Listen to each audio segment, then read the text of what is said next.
Hindi daw maganda ang taong 2023 para sa kapamilya actors TV host na si Kim Chiu kung ang pag-uusapan ay tungkol sa love life.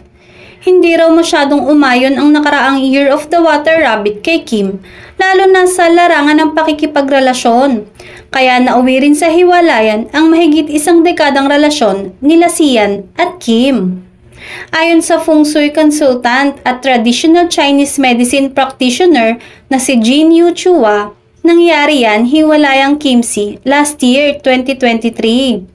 Pero posibleng makahanap ng bagong pag-ibig ang kapamilya star ngayong 2024 dahil maganda ang relationship luck ng Year of the Horse sa Year of the Dragon. Maganda raw ang nakikita niyang recognition luck and fame ni Kim.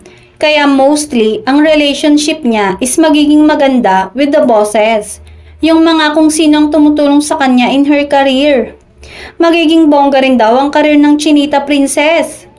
Kaya mostly, ang relationship niya is magiging maganda with the bosses kung sino man ang tumutulong sa kanya in her career. Natanong din siya sa tambalang Kim at Paolo Avellino.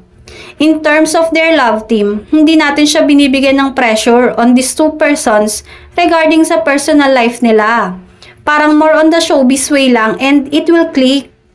Pero kung i-conclude natin ang personal life nila, might be hindi sila magkiklik, paliwanag ni Jin. Pang showbiz nga lang daw ang tambalang Kim Pao or Chu Pao dahil primary goal daw kasi ng dalawa ay ang kanilang career.